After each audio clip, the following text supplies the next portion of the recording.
Bonsoir à tous, bienvenue sur la chaîne toujours proche des populations. Merci de choisir RTI2 pour vous informer à la une de l'actualité de ce premier jour du mois d'octobre. Temples du savoir des écoles sont devenus des lieux de commerce où règne nuisance sonore et insécurité, ce qui rend difficile l'apprentissage des élèves, une situation qui suscite la colère de la rédaction de RTI2. À l'international, situation tendue au Moyen-Orient, l'Iran a tiré des missiles sur Israël ce mardi, déclenchant une riposte de l'armée israélienne. Cette attaque fait craindre une escalade militaire majeure. Merci pour votre fidélité. Place à la rubrique du jour.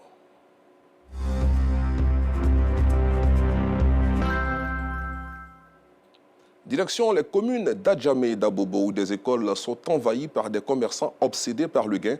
Nuisances sonores, insécurité et manque de concentration sont les réalités auxquelles sont confrontés les élèves de ces établissements scolaires. Ce acte d'incivisme suscite donc la colère de la rédaction de RTI2. Voici le carton rouge signé Assita Diarra, Gilles Tounien et Issa Dambélé. Bienvenue au marché moderne d'Adjamé Aris. Pardon, bienvenue au lycée moderne d'Adjamé Aris. Vous ne vous êtes pas trompé. Nous sommes bel et bien au lycée moderne d'Adjamé Aris. Ici, entre commerçants et élèves, nous avons du mal à reconnaître les véritables propriétaires de cet établissement scolaire. Sinon de vous à moi, à qui appartient au juste le lycée moderne d'Adjamé Aris? Aux acteurs du système éducatif ou aux commerçants?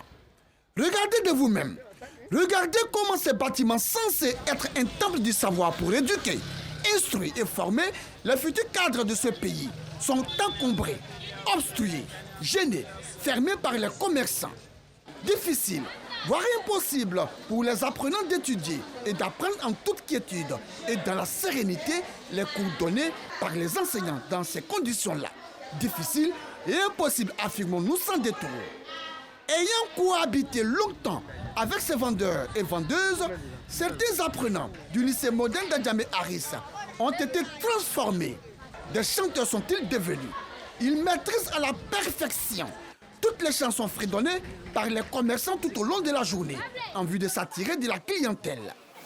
Je vous assure qu'il est très bon, il est très efficace, il tue les souris rapidement, il tue les cafards rapidement, il tue les salamandres rapidement. Approchez. On a cassé les prix, fait 1000 francs, on a cassé les prix. Allez, fila. Eh bien, voici ce que sont devenus ces élèves. Voici le résultat.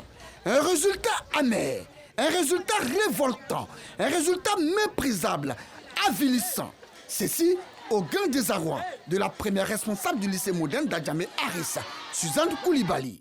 Au lieu de venir au cours, certains d'entre eux préfèrent aller visiter le marché pour découvrir ce qui se trouve dans le marché.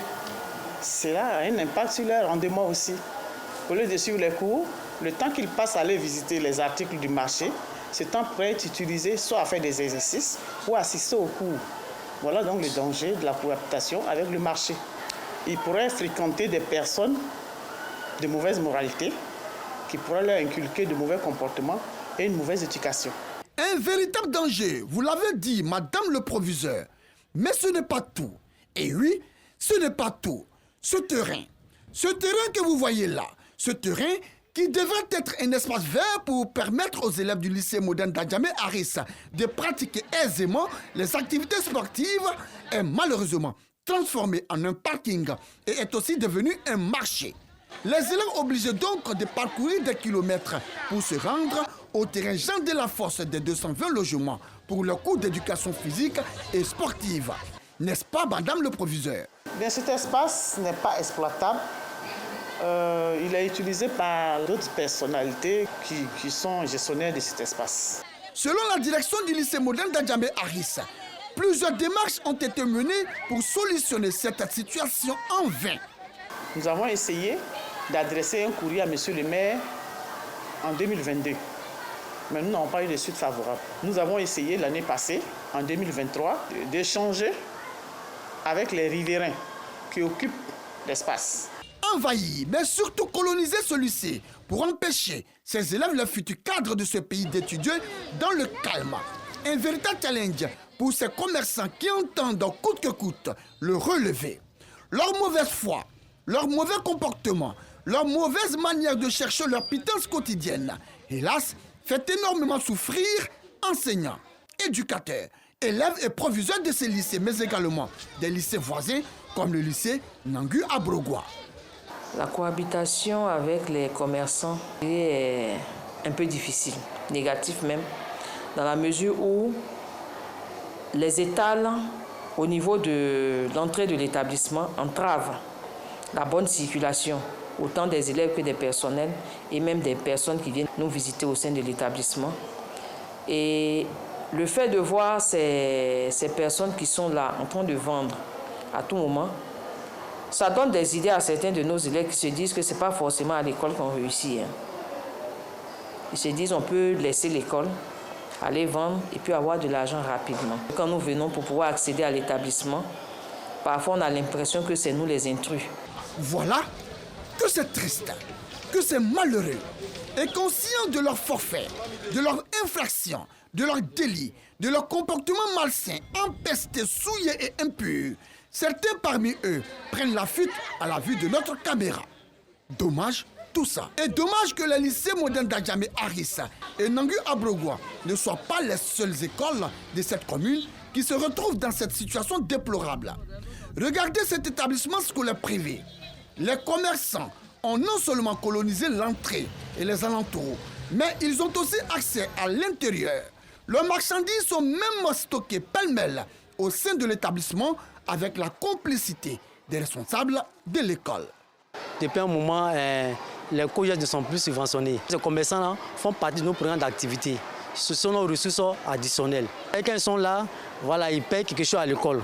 Monsieur le directeur des études, n'avez-vous pas trouvé d'autres moyens pour vous faire de l'argent? Monsieur le directeur des études, est-ce correct votre attitude? Monsieur le directeur des études, la venue de ces élèves ne vous tient absolument pas à cœur? Monsieur le directeur des études, ne pensez-vous pas que les parents de ces élèves ont déboursé des sommes colossales pour la scolarisation et l'éducation de leurs enfants pour venir les perturber, comme vous le faites en ce moment? Monsieur le directeur des études, êtes-vous au moins conscient du danger que courent ces apprenants et leurs encadreurs? C'est un peu difficile pour nous, puisque ça fait partie des ressources additionnelles. Donc on ne sait pas comment gérer ces ressources-là. De quelles ressources additionnelles parlez-vous? Où mettez-vous la réussite de ces élèves? Où? Que c'est dommage tout ça. Ce qu'il faut savoir, c'est que cette situation ne se limite pas uniquement qu'à la commune d'Adjamé. À Abobo, la situation est identique. Les commerçants ont choisi d'étaler leurs marchandises devant cette école primaire. Et pour accéder aux salles de classe, il faut être capable de se faufiler entre sacs d'orange et sacs de choux. Il y a un petit marché dans le quartier, mais c'est ici que nous déchargeons nos marchandises. Quand on finit de vendre, on rentre chez nous. Nous ne dérangeons pas les élèves. Le bruit incessant des véhicules et les espaces libres de l'école devenus un parking.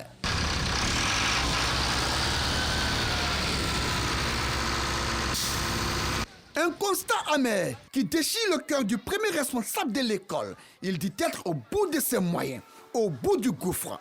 Ce directeur que vous voyez là, il dit être essoufflé. Il n'en peut plus. Depuis près de 8 ans, nous faisons vraiment main et pieds pour que les commerçants nous laissent la tranquillité. Mais ça demeure.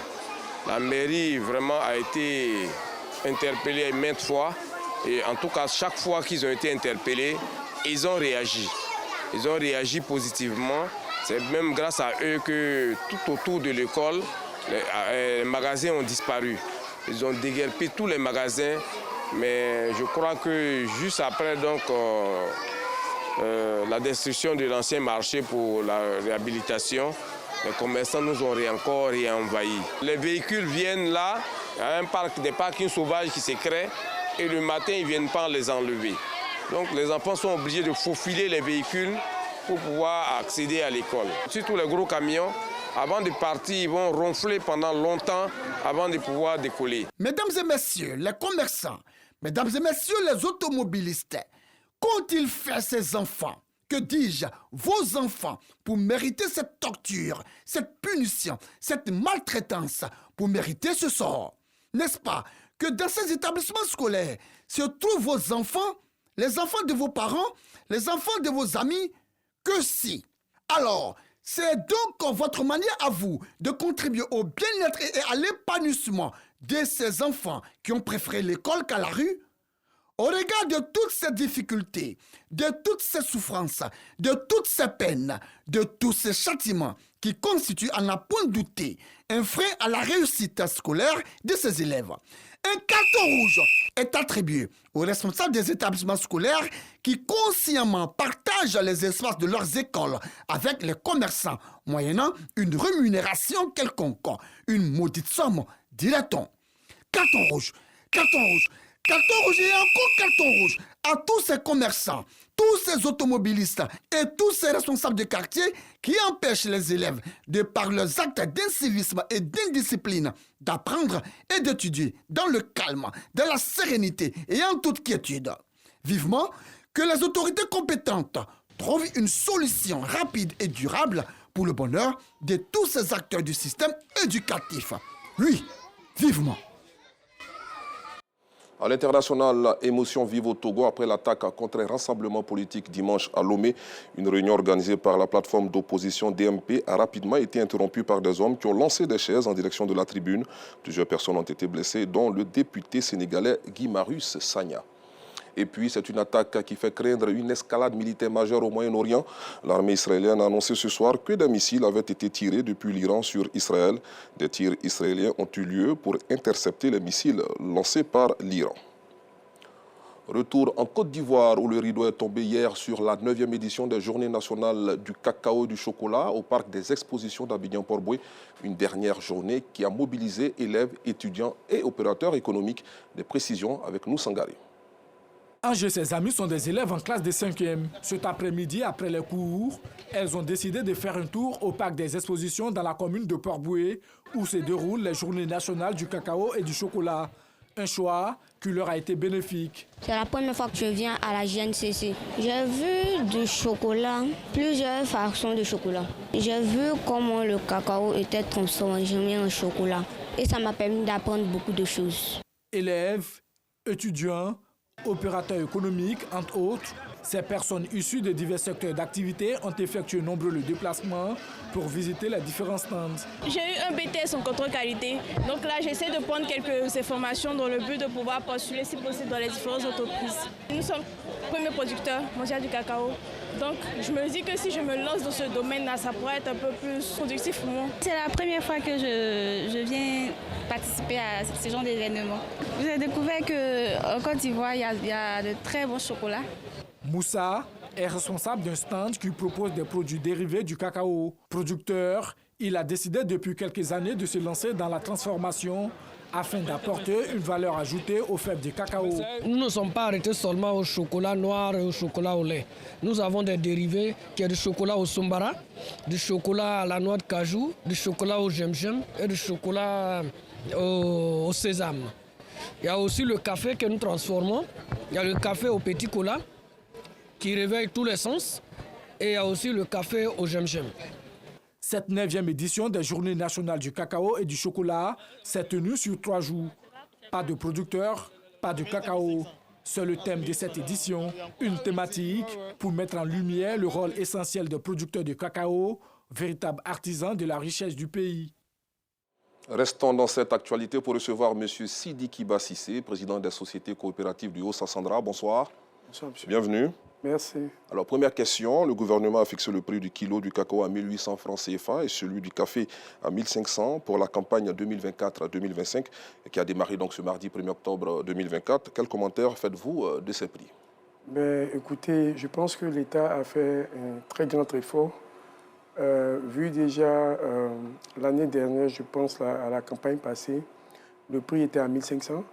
Et augmenter à plus de 20%, je pense que l'État a fait... Déjà pour le cacao et 55% pour le café. Oui, effectivement, 55% pour le café, ça c'est du jamais vu. C'est une première fois pour la Côte d'Ivoire. D'accord. Selon vous, quels sont les mécanismes pour faire respecter ce prix Borchamp?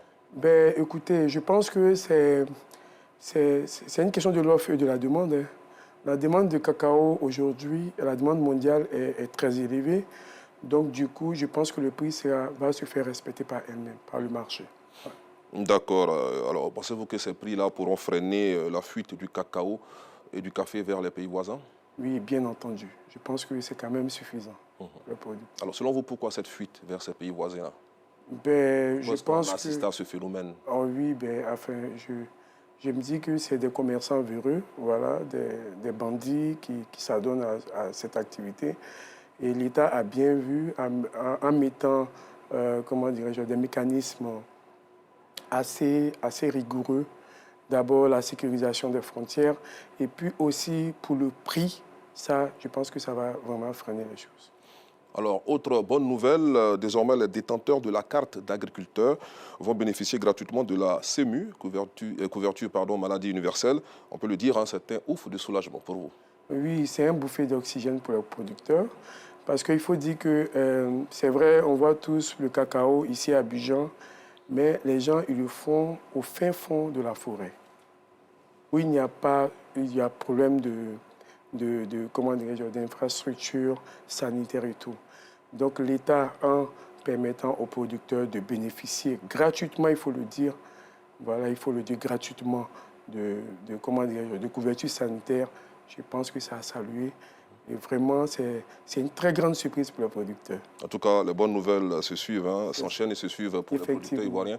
D'abord avec les prix du prix Borchamp, bien sûr, du cacao et du café, et puis la CEMU. Voilà, bénéficier gratuitement de la CEMU. Absolument, c'est une grande surprise. Hein. On ne s'y attendait pas. Voilà, on ne s'y attendait pas. On savait peut-être que le prix allait augmenter, mais pour la couverture maladie, ça, vraiment, on ne s'y attendait pas du tout. D'accord. Aujourd'hui, beaucoup de producteurs se lancent dans la transformation pour apporter une valeur ajoutée à la fève du cacao. Pourquoi ce choix, selon vous? Bon, en fait, je me dis que c'est une évolution de la filière.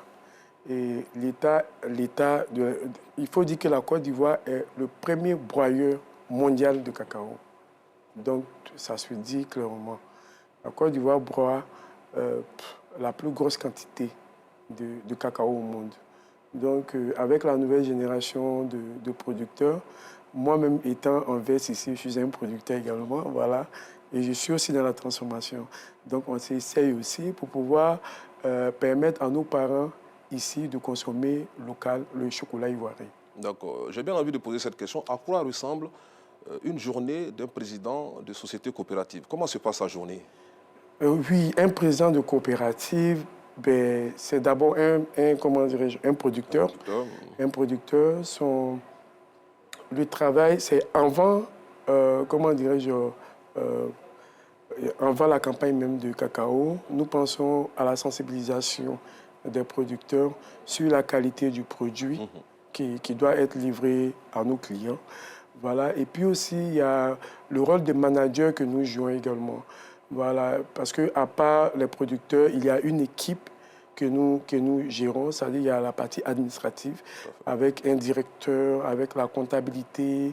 C'est vraiment une véritable société.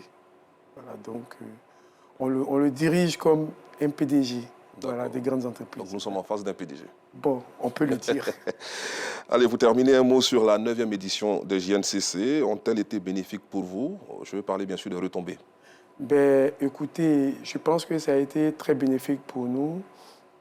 En tant que coopérative, ça met en lumière notre travail, notre capacité. Ça nous permet d'avoir encore plus, parce qu'il faut dire que les gens viennent de partout pour participer à cette journée. Donc, ça nous permet de nous faire découvrir, voilà, et de montrer également notre capacité, voilà, de production et tout ça. Voilà. D'accord. Merci beaucoup, M. Sidiki Bassissé. Je rappelle que vous êtes le président des sociétés coopératives du Haut-Sassandra. Merci. Allez, fin de cette édition. Merci de l'avoir suivi. Bonne soirée sur RTI2. Merci.